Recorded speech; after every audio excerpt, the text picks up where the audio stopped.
안녕하세요, 중고등부 친구들. 또 안녕하세요, 중고등부 선생님들.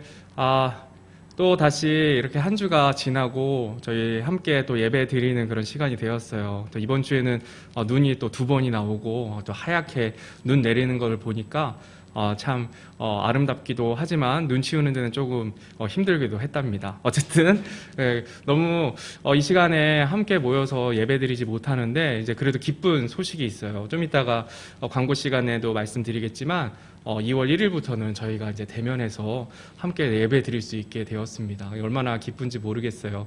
지금 각자에 있는 자리에서 이 시간에 하나님께 예배 드릴 텐데 마음을 다시금 정돈하고 또 바른 자세로 앉아 있고 그리고 성경책을 옆에 두고 또 노트 할 거를 옆에 두고 하나님께 나아가는 시간 되었으면 좋겠습니다. 이 시간에 시작하는 찬송 내 안에 사는 이 찬양하겠습니다.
예배를 위해서 기도하도록 하겠습니다.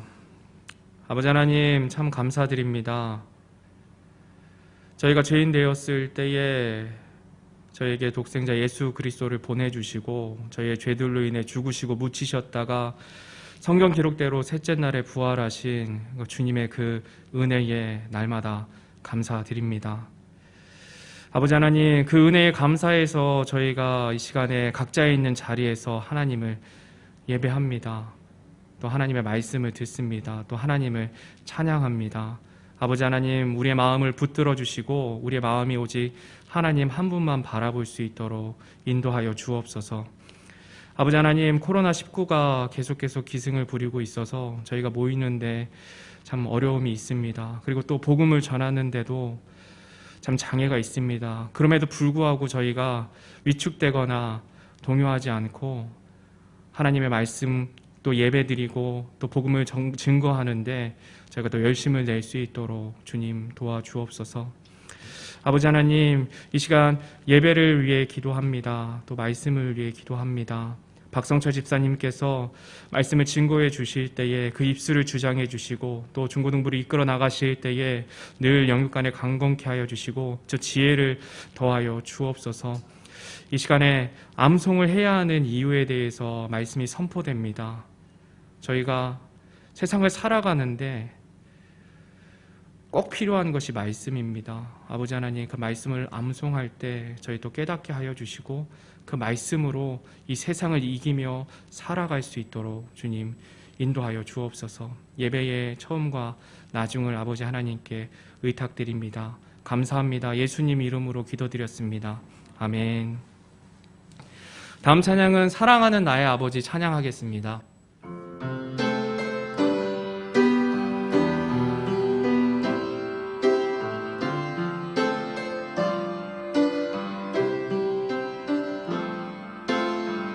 사랑하는 나의 아버지,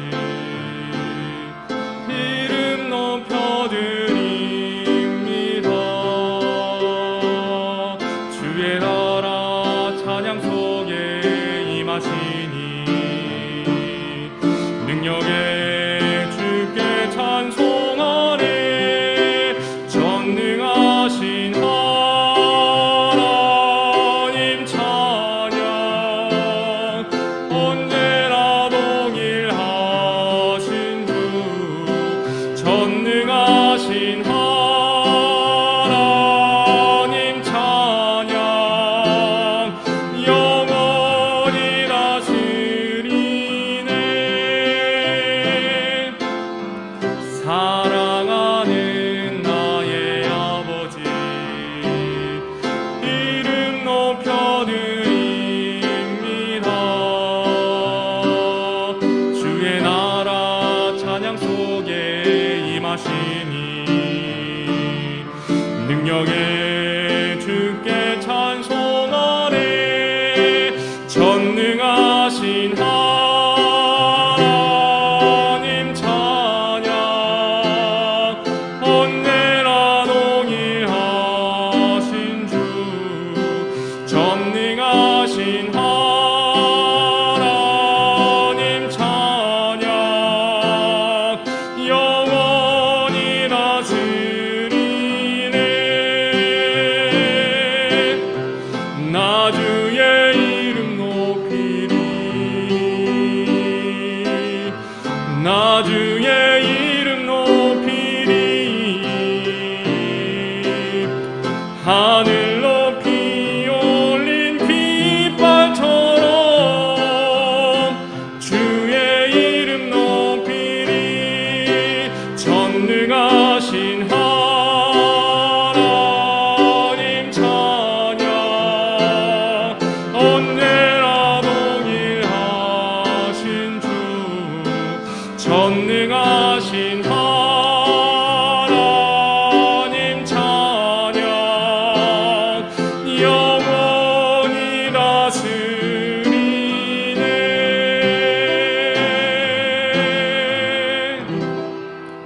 아멘. 다음 찬양은 찬송가 234장 나의 사랑하는 책 찬양하겠습니다.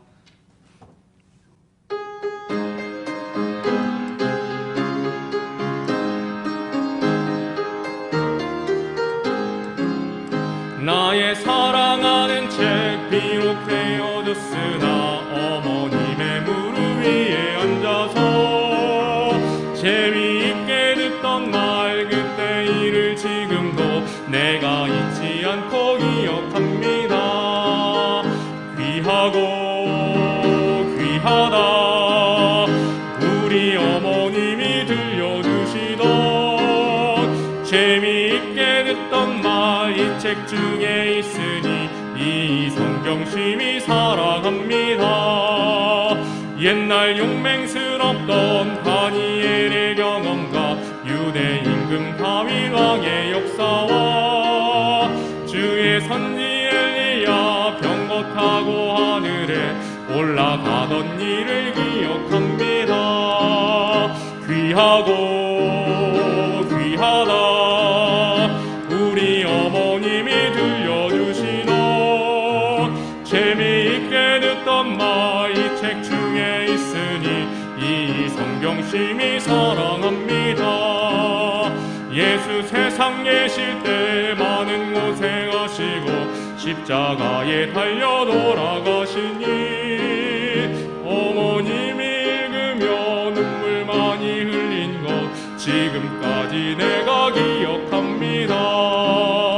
귀하고 귀하다 우리 어머님이 들려주시던 재미있게 듣던 말 이 책 중에 있으니 이 성경심이 사랑합니다.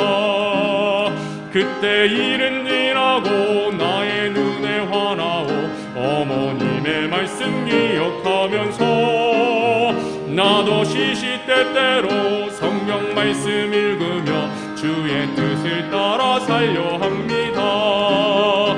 귀하고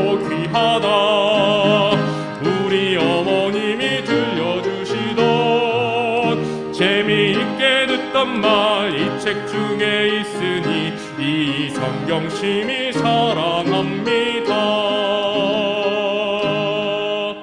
아멘. 박성철 집사님께서 나오셔서 말씀 전해주시겠습니다.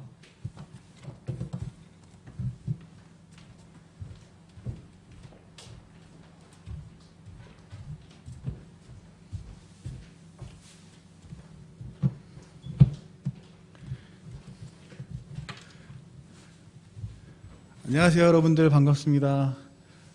벌써 이제 1월달도 다 가고 벌써 우리가 2월을 맞이해야 될 때가 온 것 같아요. 올해 겨울은 유난히 좀 눈이 많이 오는 것 같아요.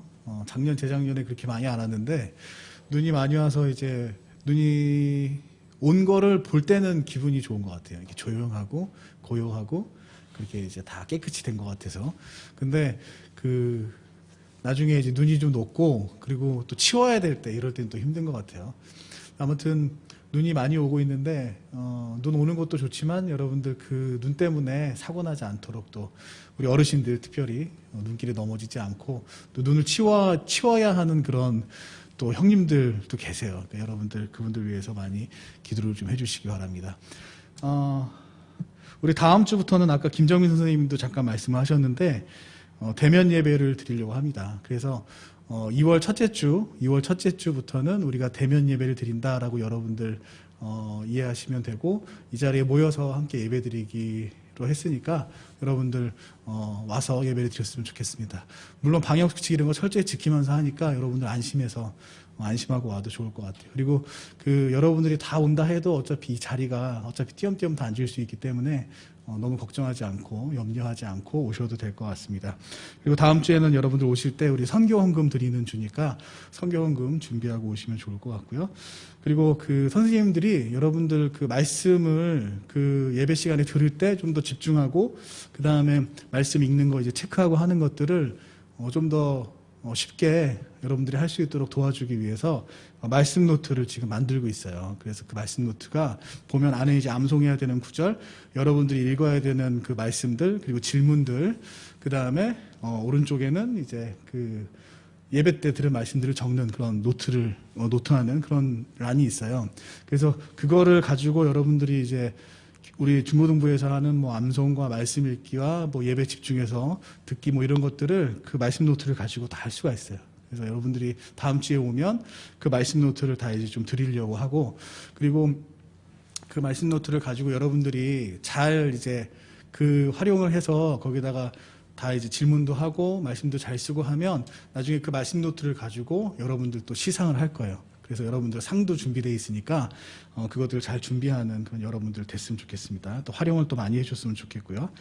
그리고 주일날 2시에는 중고등부회 끝나고 그 다음에 이 중고등부실에서 2시에는 같이 이제 남아있는 친구들 모여서 같이 말씀을 읽고 또는 이제 청년부 우리 선배들 이야기 간증도 듣고 하는 그런 시간을 가질 거예요. 그래서 시간이 되시는 친구들은 전부 다 2시에 참석해서 같이 함께 말씀 읽고 하는 그런 복된 시간을 나눴으면 좋겠습니다.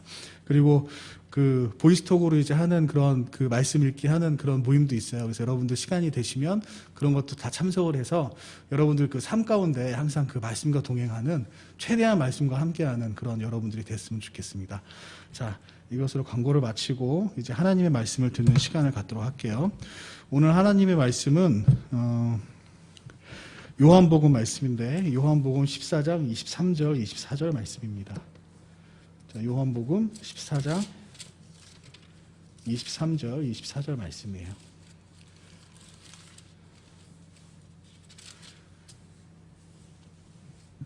자, 선생님이 읽도록 하겠습니다. 요한복음 14장 23절에서 24절 말씀. 예수님께서 그에게 대답하여 이르시되 사람이 나를 사랑하면 내 말들을 지키리니 내 아버지께서 그를 사랑하실 것이요 우리가 그에게 가서 우리의 거처가 그와 함께 있게 하리라. 나를 사랑하지 아니하는 자는 내 말들을 지키지 아니하나니 너희가 듣는 말은 내 것이 아니요 나를 보내신 아버지의 것이니라. 예, 선생님이 기도하겠습니다. 하나님 아버지, 우리에게 또한 이런 말씀을 허락해 주셔서 감사합니다. 우리의 삶의 중심이 되고 우리의 삶의 기준이 되고 또 우리가 붙잡고 나아가야 할 것이 바로 말씀인 줄을 저희들 잘 알고 있습니다. 저희들 오늘 암송을 하는 이유에 대해서 또 말씀을 들을 텐데 저희의 마음속에 말씀이 자리 잡았을 때 정말 그 말씀이 역사하여서 하나님께 기뻐하시는 모습으로 저희들 다듬어지고 또 하나님께서 원하시는 그 뜻대로 행하는 그러한 저희들이 될 수 있음을 오늘 말씀을 통해서 듣게 될 것입니다. 우리 학생들 마음속에 하나님 겸손함을 주시고 지혜를 주셔서 이 말씀이 울려 퍼질 때 잘 간직할 수 있도록 인도하여 주시고 정말 말씀이 역사하는 삶을 경험하는 우리 학생들 될 수 있도록 인도하여 주시옵소서. 예수님의 이름으로 기도드렸습니다. 아멘. 자, 여러분들 오늘은 암송을 해야 되는 이유라는 제목으로 이제 말씀을 볼 건데, 암송이 힘들죠, 그죠? 암송이 힘든데 선생님도 이제 외우는 걸 되게 잘 못해요. 그래서 학교 다닐 때도 뭐 암기 과목들 있잖아요. 뭐 사회, 국사, 뭐 세계사 이런 거는 잘 못했어요. 근데 반면에 이렇게 공식으로 풀고 이런 거는 좋아했어요. 그래서 수학을 좀 좋아했고, 그리고 과학을 좀 많이 좋아했어요. 그래서 어떻게 보면 선생님이 약간 이과 체질이라고 볼 수가 있겠죠. 그래서 과학을 이렇게 좋아했는데, 그래서 뭐 소설, 뭐 시 이런 거를 읽기보다는 과학 서적 같은 거, 과학책 이런 거 읽는 거를 더 좋아했어요. 그리고 거기 더 재미를 좀 많이 느꼈고, 그리고 특히 이제 그 고등학교 때는 뭐 블랙홀 이런 거에 관심이 좀 많았어요. 그래서 그런 거 보면 되게 재밌고, 그러다 보니까 자연스레 이제 우주의 탄생 뭐 이런 것도 관심이 많아서 이제 그거에 관련된 책도 그 또래의 다른 학생들보다는 그래도 조금 더 읽었던 것 같아요. 여러분들 우주의 탄생하면 보통 우리가 빅뱅이라고 얘기하잖아요. 그죠? 대폭발.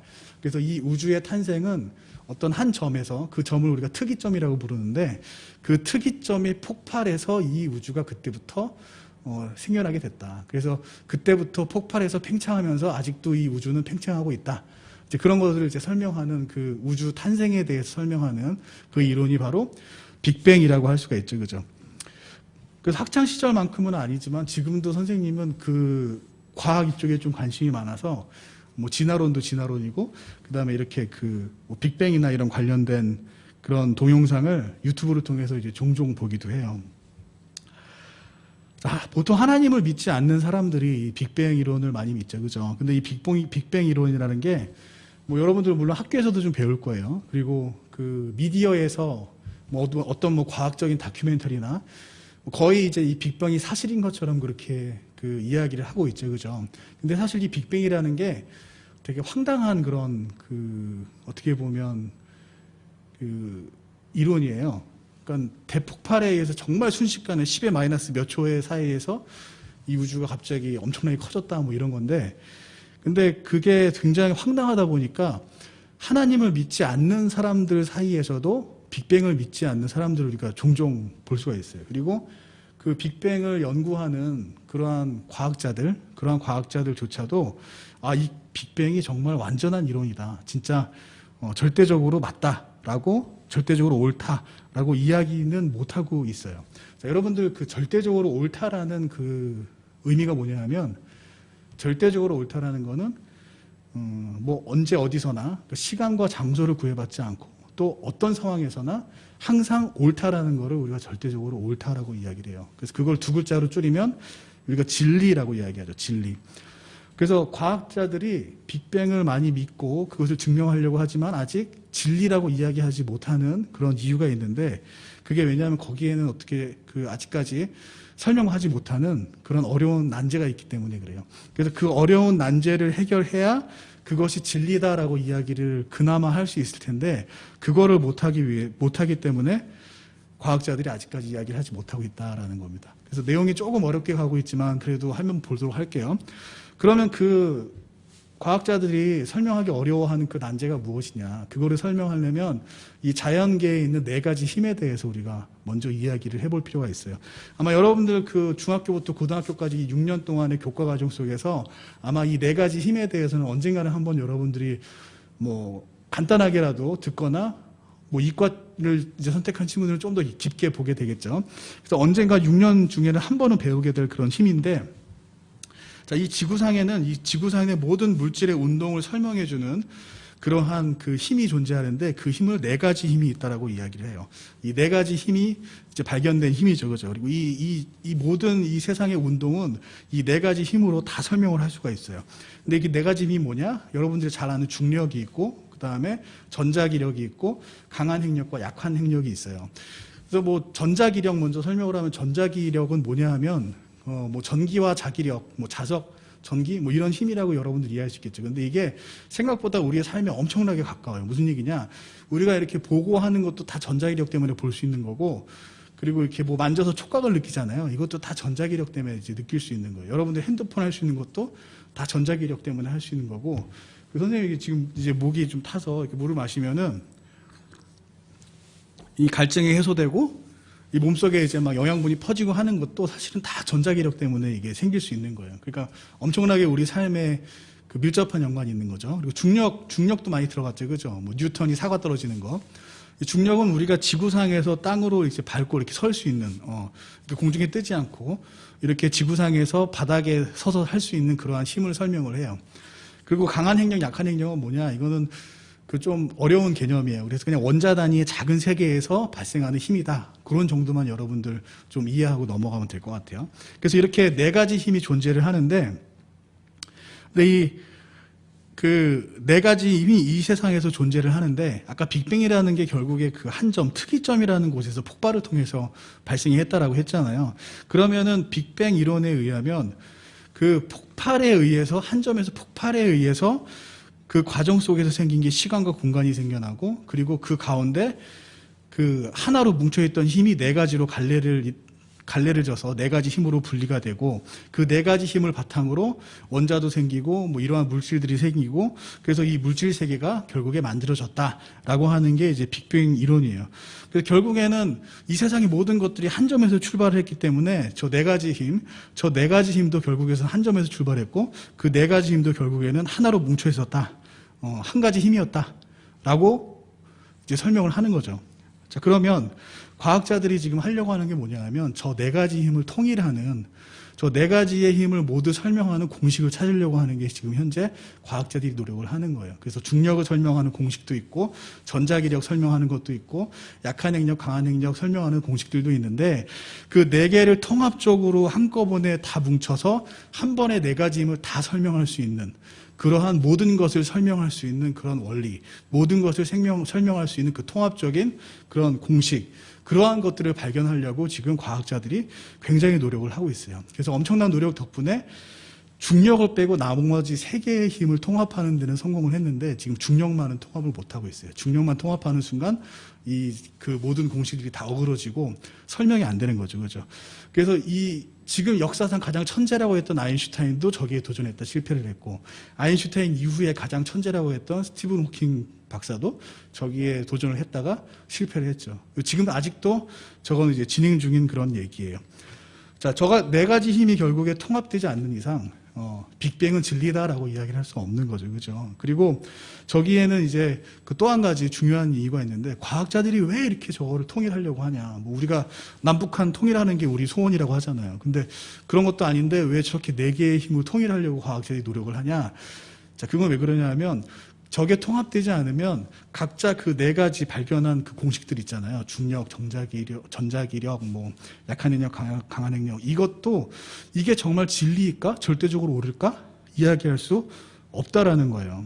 자, 언제 어디서나 어떤 상황에서 간에 동일하게 그게 항상 옳아야 되고 그 공식대로 이제 움직여야 되는데, 어떤 특별한 상황에서는 그렇게 움직이지 않는다라는 거죠. 쉽게 얘기해서 우리가 1 더하기 1은 2잖아요. 근데 이 지구상에서는 1 더하기 1이 2예요. 근데 저기 안드로메다 우주에 가서 어떤 행성에 갔더니 1 더하기 1이 2가 아니라 0도 되고 3도 되더라. 그러면 그 1 더하기 1은 2라는 그 공식은 이 지구상에서만 진리로 존재하는 거죠. 그죠? 지구상에서만 맞고 다른 행성에 가면 안 맞으니까. 그래서 어디나 언제나 어디서나 항상 옳은 그런 공식은 아니라는 거예요. 그럼 그거를 과연 진리라고 이야기할 수 있을까? 그럴 수 없다라는 얘기죠. 그죠? 그러니까 과학자들은 이 우주의 원리를 다 설명하려면 모든 케이스에 대해서 하나로 통합해서 설명해야 되는 그러한 공식, 원리가 있어야 되는데, 그거를 아직까지 못 찾았다라는 얘기예요. 그리고 그거의 핵심에는 저 네 가지 힘을 통일하는 하나의 공식으로 만드는 그러한 일들이 있다라는 거죠.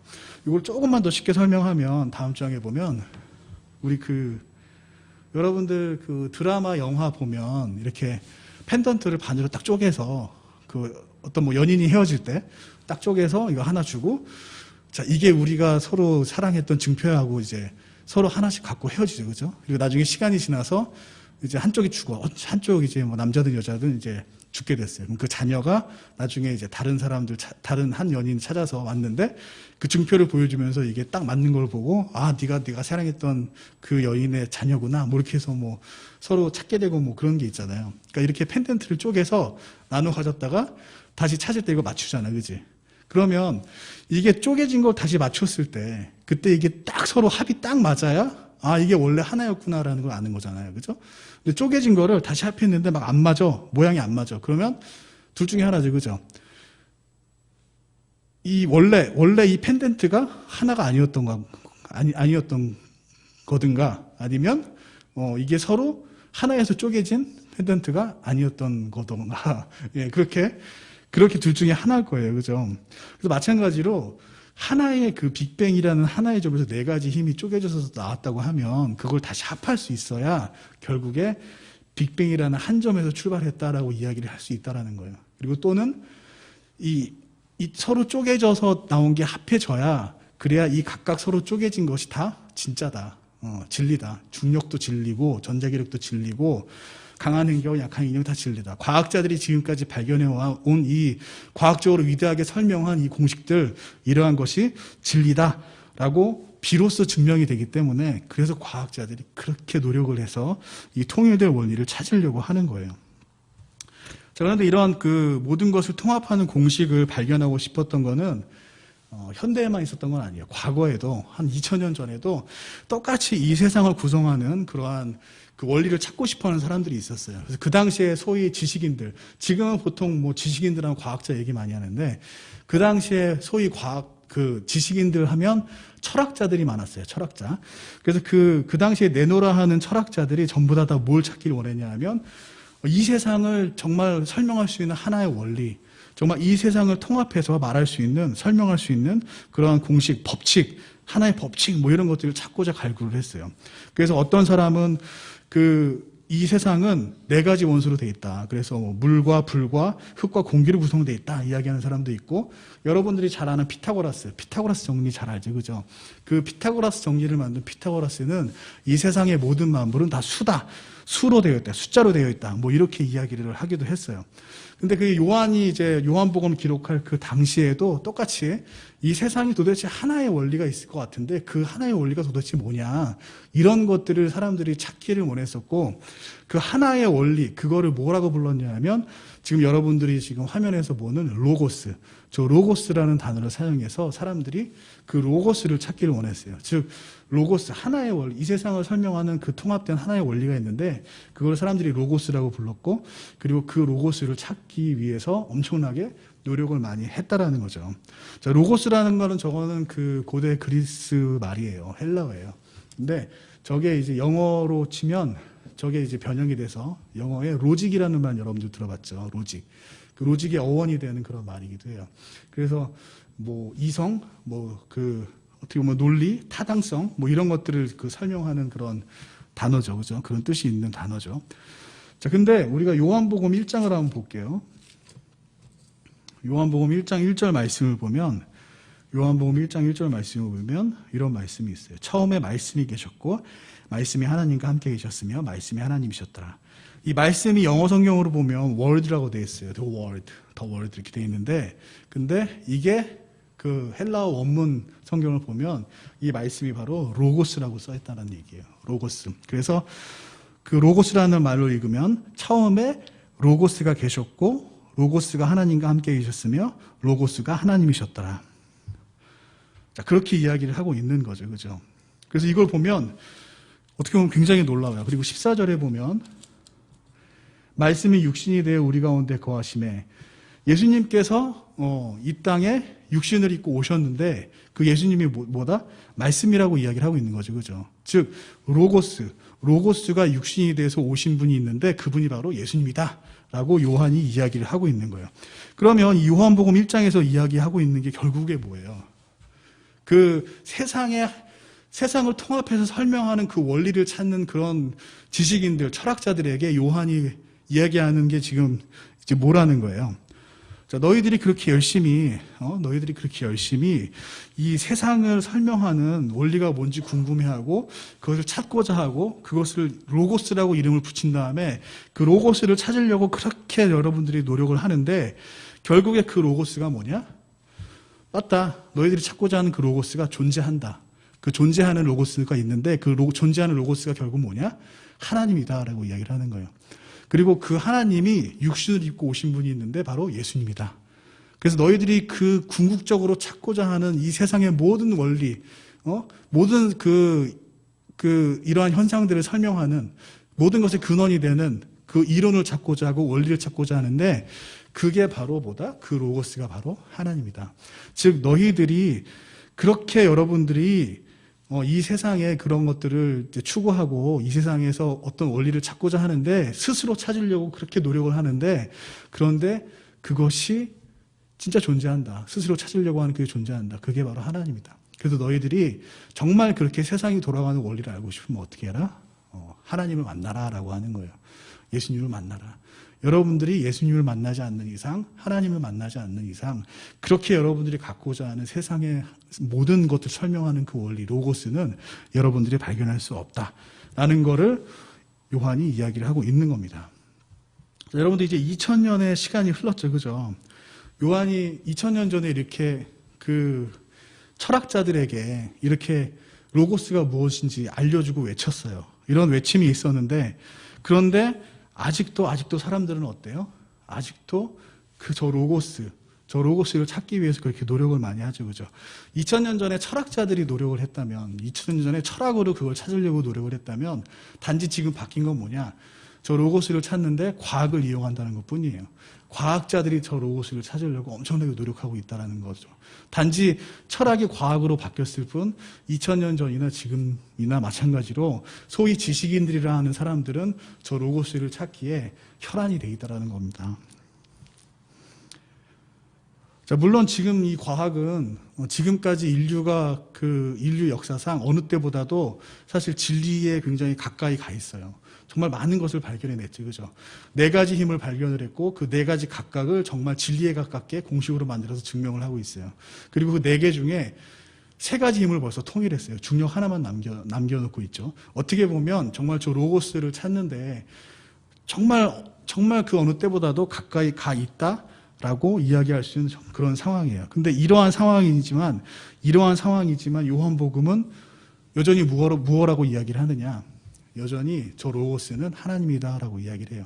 그래서 요한복음 1장의 1절, 14절 이 말씀을 지금 상황에 맞게 다시 한번 이제 본다라고 하면 이렇게 이야기할 수 있겠죠. 자, 너희가 애타게 찾는 그 모든 것을 설명하는 원리, 그 공식, 그 통일장 이론이라고 불리는 그 공식은 맞다. 태초부터 있었다. 근데 그리고 그 너희들이 생각하는 것처럼 그 통일장 이론을 바탕으로 이 세상이 만들어졌어. 그렇게 만들어진 거 맞아. 근데 중요한 건 뭐냐? 그 통일장 이론, 너희들이 발견하고자 하는 그 모든 걸 설명하는 원리, 그게 결국에 어떻게 나오는 거냐 하면 4가지 힘을 통합하고 뭐 이런 데서 나오는 게 아니야. 그것은 바로 하나님께서 그 모든 것을 설명하실 수 있는 분이고 결국에 그 하나님께서 육신을 입고 오신 분이 바로 예수님이야. 그러니까 이 세상에 통합하는 원리를 정말 알고 싶으면 4가지 통합하는 데 그렇게 애쓰지 말고 어떻게 해라? 하나님을 믿어라. 이 말씀을 믿어라. 예수님을 여러분들 받아들여라. 라고 이야기를 할 수가 있는 거예요. 어떻게 보면 이 과학자들한테 저 원리를 찾고자 하는 과학자들한테 일침을 가하는 그런 말씀이죠. 그리고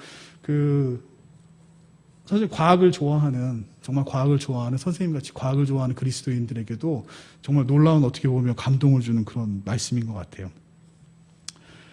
자, 여러분들 이 세상을 다스리는 원리가 다음 슬라이드 보여주세요. 그 4가지 힘을 통합한다고 과연 설명이 될까? 예. 물론 그 4가지 힘을 통합하면 굉장히 가까워질 수는 있겠죠. 근데 분명히 그 과학자들은 또 다른 문제에 봉착하게 될 거예요. 자, 이 세상의 모든 것을 다 설명할 수 있는 분은 궁극적으로 4가지 힘을 통일하는 데서 오는 게 아니라 그 모든 것을 설명할 수 있는 그 분은 궁극적으로 누구시냐? 하나님 한 분밖에 없다라는 겁니다. 이 세상을 창조하신 분이 하나님이시라는 거죠. 그죠? 그래서 그 모든 원리를 알 수 있는 분은 하나님밖에 없다라는 거예요. 그리고 그 하나님께서 육신을 입고 이 땅에 오신 분, 그분이 바로 예수님이라는 겁니다. 그리고 현재 우리 지금 이 세대를 살고 있는 우리들, 이 세대를 살고 있는 우리들은 바로 그 성경을 통해서 예수님을 만날 수가 있는 거죠. 2000년 전에 로고스이신 하나님이 육신을 입고 이 땅에 오셨다면 지금은 그 로고스이신 하나님이 어떻게 우리와 함께 있느냐? 글로 기록된, 문자로 기록된 형태로 이 성경책으로 우리와 함께 계시다라는 거예요. 그래서 우리가 알 수 있는 건 뭐냐? 모든 것을 설명하는 그 원리, 로고스라고 불리는 모든 것을 설명하는 그 원리는 글의 형태로 성경으로 우리에게 남아있다라는 겁니다. 과학책 속에 있는 게 아니라 그 원리는 바로 성경에 있다는 얘기예요. 자, 이 성경은 정말 모든 그런 원리가 담겨 있는 책이에요. 자, 과학이라는 게 눈에 보이는 현상들을 설명하는 게 과학이고, 눈에 보이지 않는 것은 설명하지 못하는 게 과학인데, 이 성경은 눈에 보이는 세계뿐만 아니라 눈에 보이지 않는 세계도 우리에게 알려주고 있어요. 그리고 이 성경은 이 세상의 처음과 나중을 설명해주고 있고, 이 세상의 모든 생명체들의 처음과 나중을 설명해주고, 그리고 이 지구상에 있는 모든 민족의 처음과 나중, 모든 국가의 처음과 나중, 모든 왕들의 처음과 나중, 그리고 천사와 같은 영적인 존재들의 처음과 나중, 그 모든 것들을 이 성경책이 설명을 하고 있죠. 그죠? 그리고 이 속에는 바로 저와 여러분들을 포함한 그러한 모든 사람들의 처음과 나중도 이 책 속에 담겨 있습니다. 이 세상을 모두 주관하는 그 하나님의 그런 주권자이신 하나님께서 이 세상을 운영하는 원리가 바로 이 성경 안에 담겨 있다는 얘기예요. 그래서 하나님께서 나를 어떻게 다스리실까가 궁금하면 우리는 어디를 봐야 되느냐? 바로 성경책을 봐야 한다는 겁니다. 이 성경책 속에 바로 하나님께서 여러분들을 다스리는 그 원리가 담겨 있다는 얘기예요. 그래서 이 세상을 어떻게 살면 하나님의 뜻대로 더 살 수 있을까? 그러려면 우리는 성경을 봐야 합니다. 우리가 이 말씀을 통해서 하나님이 어떤 분이신 걸 알 수가 있죠. 그죠? 그래서 말씀을 통해서 하나님이 좋아하시는 게 뭐고 싫어하시는 게 뭔지 알 수 있어요. 그리고 하나님이 어떤 사람을 칭찬하고 또 어떤 사람을 벌하시는지도 알 수가 있죠. 하나님께서 나에게 내가 무엇을 하기를 원하시는지도 이 성경책을 통해서 알 수 있어요.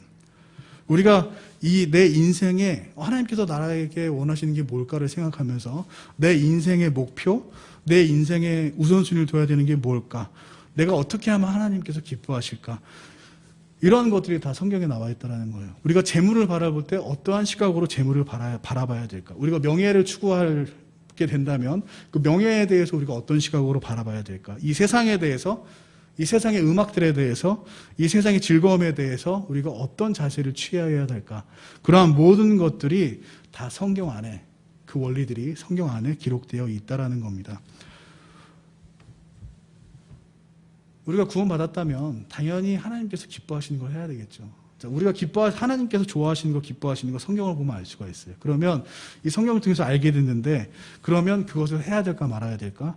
전혀 고민할 필요가 없겠죠. 그죠? 구원받은 사람이라면 누구나 하나님께서 무엇을 기뻐하시는지 알았다면 그 일을 하려고 할 거예요. 당연히 그 일을 해야 된다라고 대답을 할 겁니다. 그래서 구원받은 사람들은 하나님을 알고 싶어서 성경을 읽는데 그 성경을 통해서 하나님이 기뻐하시는 거, 하나님이 원하시는 게 뭔지를 알게 돼요. 그럼 자연스럽게 그것을 추구하게 되고 그 말씀에 순종하려고 하겠죠. 그리고 그 말씀대로 살려고 노력을 하겠죠. 그죠? 그래서 이 성경이 우리가 무엇을 하든 간에 우리의 삶의 안내제가 되는 것은 결국에 하나님께서 기뻐하시는 게 무엇인지를 이 성경을 통해서 알 수 있다는 거고 또 그것을 하기 위한 방법들도 이 성경을 통해서 우리가 알 수 있기 때문에 그것을 추구하는 이상 우리가 우리의 삶의 설명서, 우리의 삶의 인도자, 우리의 삶의 지침서 이러한 것들이 바로 이 성경이 될 수 있다는 겁니다. 자, 여러분들 그 키보드 타수가 한 얼마 정도 돼요? 선생님은 얼마 전에 주원이하고 이 키보드 타수 이제 서로 시합을 했었는데 한 250타 정도 나오다가 좀 익숙해지니까 거의 한 300타까지 나왔던 것 같아요. 근데 선생님이 이제 정말 타수 빠르게 칠 때에는 한참 컴퓨터 칠 때 그때는 한 350타 정도까지 나왔던 것 같아요. 근데 선생님이 선생님 또래보다 이 키보드 타수가 이렇게 잘 친 게 빠르지 않아요. 대학교 한 3, 4학년 때 그 전까지는 잘 못 쳤어. 왜냐하면 집에 컴퓨터도 없었고 그리고 채팅을 별로 안 했어요, 선생님은. 그러다 보니까 이 타자 칠 일이 많지가 않아서 이제 그렇게 타수가 많이 늘지 않았는데 이렇게 좌판 보면서 이렇게 하나씩 눌러서 뭐 100타 조금 넘게 나오고 그랬었어요. 근데 3학년 때 좀 많이 늘었는데 왜 그랬냐면 그때 동양 역사를 교양 과목으로 들었어요. 근데 그 과목이 기말 시험 대신에 레포트를 제출하는 걸로 대체를 했어요. 그러다 보니까 레포트를 되게 잘 써야 되잖아요. 그래서 거의 이제 레포트 쓸 때쯤 돼서 한 2개월 동안 일주일에 2-3시간씩 타이핑을 이제 했어요.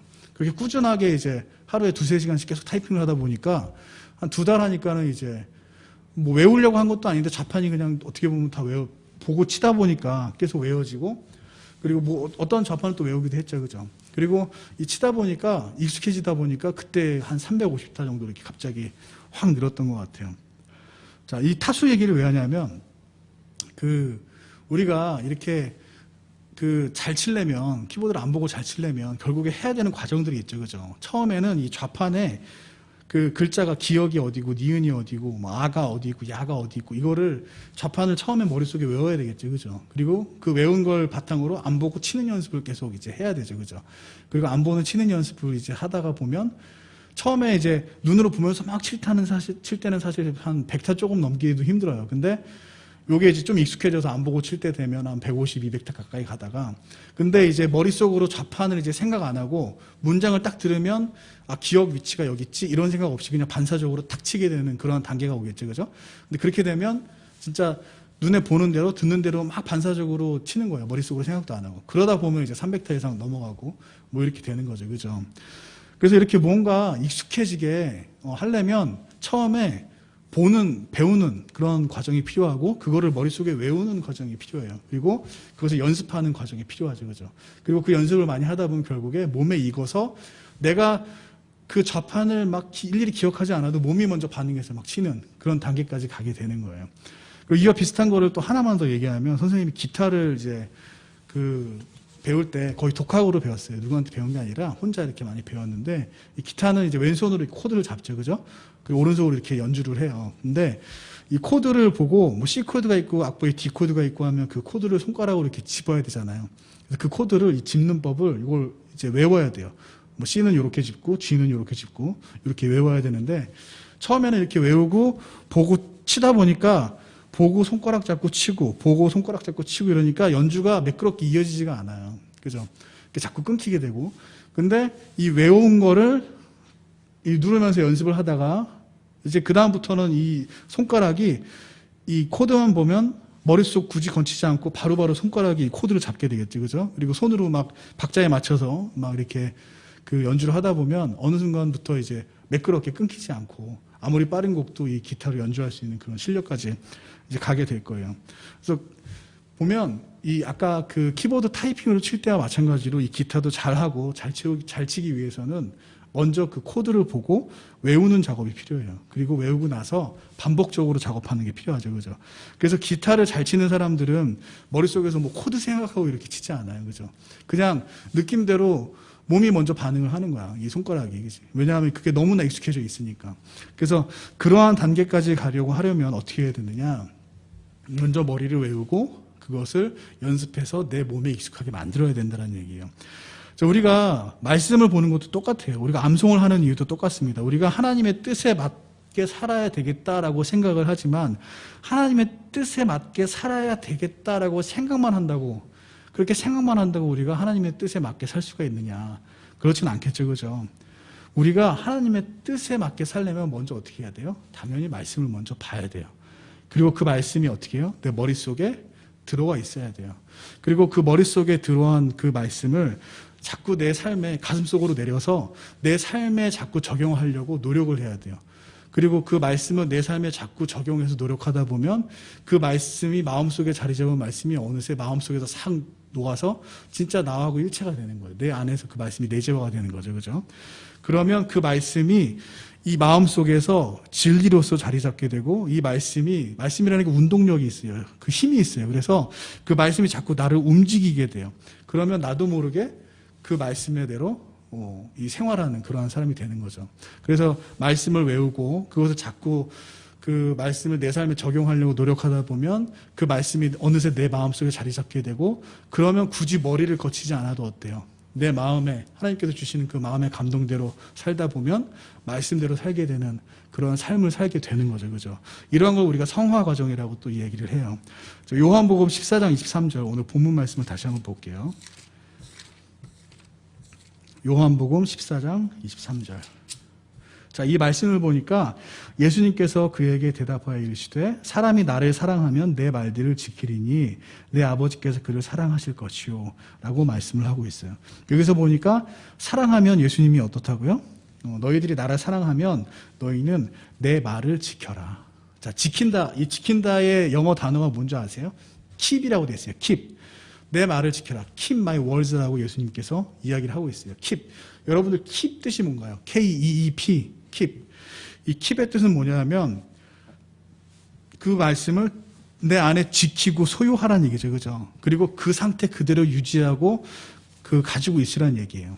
즉 keep이라는 건 이 말씀을 내 속에 가지고 지키고 있어라. 내 속에 가지고 저장해 놓고 있어라. 내 속에 가지고 잘 보존해 놓고 있어라. 그래서 그 말씀이 역사하게 해라. 그 의미가 바로 keep my words라고 하는 그 말씀이는 거예요. 자, 이 말씀이 내 안에 자연스럽게 들어와 있을 때, 그리고 그 말씀이 내 안에 자연히 녹아서 내재화가 되면 그 말씀이 어때요? 내 안에서 역사를 하기 시작하고 그 말씀이 나를 행동하게 만들기 시작을 해요. 자, 여러분들 그 마음속에 결국에 이 마음속에 말씀을 킵하는 것이 중요한데 이것을 하기 위해 첫 번째로 해야 될 것이 무엇이냐? 자, 기타를 잘 치기 위해서 키보드를 안 보고 잘 치기 위해서 첫 번째로 했던 게 뭐예요? 보고 외우는 거죠. 그죠? 그래서 이 마음속에 이 말씀을 킵하기 위해서 필요한 첫 번째 관문이 뭐냐? 바로 암송이라는 얘기예요.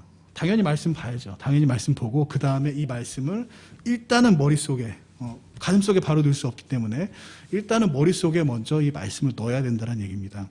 이 말씀이 우리 마음속에 우리 안에 자리 잡게 하기 위해서 머릿속에 그 말씀을 먼저 넣어야 된다는 얘기예요. 자, 좌판을 보고 300타 이상 치려면 머리를 거쳐서 치면 칠 수가 없어요. 기타를 정말 잘 연주하려면 머릿속으로 일일이 코드 생각하면서 연주하면 그렇게 좋은 연주를 할 수가 없어요. 마음이 가는 대로 머리를 거치지 않고 그 마음이 가는 대로 할 수 있어야 정말 키보드도 빨리 칠 수 있는 거고 기타 연주도 남이 듣기에 좋은 감동적인 연주를 할 수가 있는 거죠. 자, 선생님은 힘들 때 이제 하늘을 보면서 데살로니가전서 4장 16절 말씀을 생각을 해요. 그리고 선생님은 이 집사로서 때때로 이제 힘들 때가 있어요. 그러면 디모데전서 4장 13절 말씀을 떠올려요. 자, 우리가 여러분들 보통 힘들 때 예수님을 떠올린다고 얘기하잖아요. 그죠? 그럼 여러분들 예수님을 떠올릴 때 여러분들 어떤 모습으로 예수님을 떠올리나요? 혹시 성마라고 하는 거 있죠. 예수님 되게 잘생기게 그린 거 있잖아요. 이렇게 머리도 길고 수염도 있고 백인의 모습으로 이렇게 잘 그린 모습이 있는데 그러한 형상을 여러분들 혹시 떠올리나요? 아니면은 여러분들 어린이 성경책에 나오는 그런 사파들, 이런 그림들, 또 인터넷에서 보는 예수님의 그림들, 이런 모습을 혹시 떠올리나요? 아니면 왕자에 앉아 있는 힘 있는 예수님의 모습, 이런 모습을 혹시 떠올리나요? 자, 우리가 예수님을 떠올릴 때 이런 그림으로 떠올리면 안 돼요. 이런 사파로 떠올리면 안 된다는 얘기입니다. 예수님을 떠올릴 때 여러분들 하나님을 생각할 때 뭘 떠올려야 되냐? 말씀을 떠올려야 돼요. 여러분들 예수님을 생각할 때 그림을 떠올리고 하나님을 생각할 때 그림을 떠올리는 게 아니라 그런 거 유치원생들이나 이렇게 떠올리는 거예요. 여러분들은 말씀을 떠올려야 됩니다. 자, 여러분들이 정말 하나님의 힘이 필요해. 하나님의 도움이 필요해. 그러면 모래밭에서 여러분들 업고 가는 예수님의 모습, 그런 모습을 떠올리는 것도 물론 도움이 되겠지만 거기서 끝나면 유아적인 그런 어린아이 같은 믿음이라는 거예요. 그때 떠올리는 건 여러분들 업고 가는 그런 그림을 떠올리는 게 아니라 이사야 말씀처럼 의로운 오른손으로 너를 떠받쳐 주리라 하는 말씀을 여러분들 머릿속에 떠올려야 된다는 겁니다. 여러분들이 만약 진료 때문에 고민을 해요. 그러면 좋은 사람 만나서 조언을 듣고 싶죠. 그죠? 근데 그 좋은 사람 만나서 조언을 듣기 전에 여러분들은 시편 119편 105절에 있는 그 말씀을 떠올려야 돼요. 예수님의 말씀이 내 발의 등불이다라는 그 말씀을 떠올려야 됩니다. 그리고 우리가 작년에 배웠던 마태복음 4장 4절의 말씀도 있지, 그죠? 여러분들이 직업에 대해서 고민할 때 떠올려야 되는 건 그런 말씀이에요. 사람이 빡으로만 살 게 아니라 어때요? 하나님의 입에서 나오는 말씀으로 살 것이다. 그래서 여러분들이 하나님을 생각하고 여러분들이 예수님을 생각할 때 어떤 그림이나 형상을 떠올리는 게 아니라 무엇을 떠올려라? 구체적으로 말씀을 떠올려라 라는 얘기입니다. 그래서 이 말씀은 정말 이 구체적으로 말씀을 떠올리면 그러면 이 말씀은 정말 운동력이 있고 행동력이 있어요. 그래서 이 말씀 자체가 여러분들이 자꾸 그 말씀을 적용하게 만들게 만들고 여러분들이 행동하게 만들게 만들고 여러분들이 실천하게 만들 거예요. 그래서 이 말씀을 여러분들이 떠올리는 게 굉장히 중요합니다. 근데 우리가 이 모든 말씀을 다 머릿속에 다 넣고 있을 수는 없죠, 그죠? 그래서 정말 우리가 중요한 말씀들만 선별을 해서 머릿속에 간직하고 있는 게 중요한데 이 말씀들은 예를 들어서 구원의 확신을 주는 말씀들, 우리가 힘들 때 붙들어야 되는 말씀들, 어떤 선택을 할 때 선택이 필요한 말씀들, 성도의 어떤 기본 자세에 대한 거, 그리고 이단에 빠지지 않기 위한 이런 어떻게 보면 기본적인 부분들에 있어서는 우리가 머릿속에 꼭 암송을 하고 있어야 되겠다라는 겁니다. 그래서 어떠한 상황에서도 하나님의 뜻대로 살고자 한다면 정말 많은 말씀들을 머릿속에 외우고 있을수록 그걸 마음속에 간직하고 있을수록 그 상황에 맞게 하나님의 뜻대로 살 수가 있겠죠, 그죠? 그래서 가능하면 많은 말씀들을 암송하는 게 좋지만 그게 힘드니까 우리 중고등부 선생님들이랑 해서 여러분들에게 꼭 필요한 말씀들 일단 올해는 6개만 선정을 했어요. 그래서 여러분들 이 6개 말씀들이 정말 여러분들의 믿음 생활에 정말 중요한 말씀들이니까 여러분들 그거를 잘 이해하고 잘 따라줬으면 좋겠고 이 말씀들을 꼭 1년 동안 암송을 했으면 좋겠습니다. 여러분들이 암송하는 그 말씀이 늘어나면 늘어날수록 여러분들의 그리고 그 말씀을 여러분들이 자꾸 여러분들의 삶에 적용시키면 적용시킬수록 그러면 그 말씀이 여러분들 마음속에 완전히 자리 잡게 될 거예요. 그리고 그 말씀이 여러분들의 그 강한 믿음을 갖게 해주는 그러한 역할을 하게 될 것이고 여러분들의 신앙생활을 든든하게 지켜주는 그런 반석과 같은 그런 역할을 하게 될 것입니다. 자, 하나님과 예수님은 이 세상에 말씀의 형태로 우리와 함께 계세요.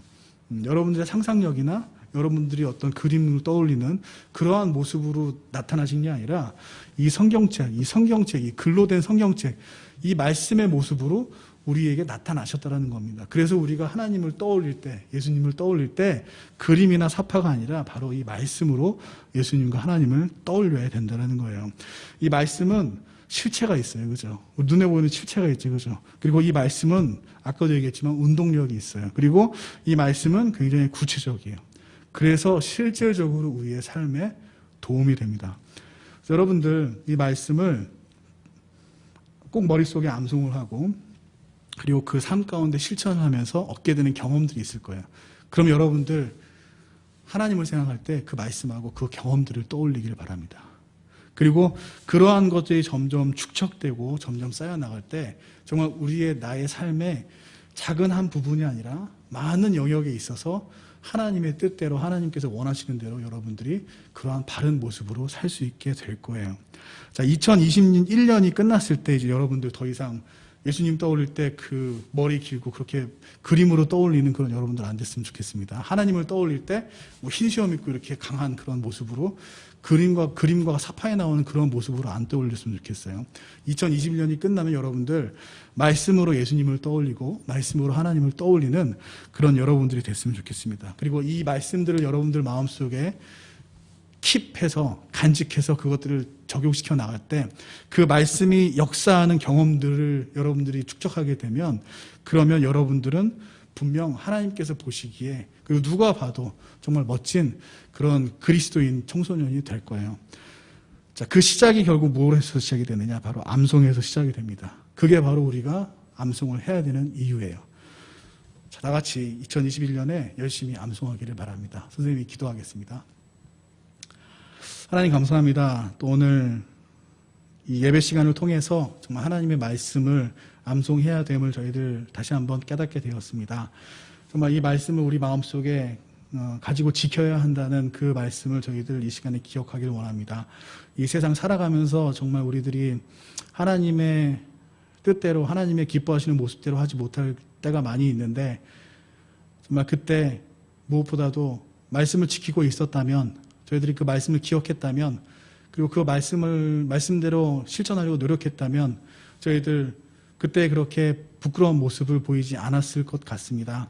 우리 마음속에 하나님 이 말씀을 외우고 마음속에 지키고자 할 때 도와주시고 이 말씀 자리 잡아서 역사할 때 정말 놀라운 하나님의 그 은혜를 경험하는 우리 학생들 될 수 있도록 인도하여 주시옵소서. 각 개인이 하나님을 만나고 각 개인이 하나님을 경험하는 우리 학생들 될 수 있도록 인도하여 주시옵소서. 그래서 우리 학생들 삶 가운데 정말 이 하나님의 말씀이 살아서 움직이며 역사하는 그러한 우리 학생들 될 수 있도록 인도하여 주시옵소서. 예수님의 이름으로 기도드렸습니다. 아멘.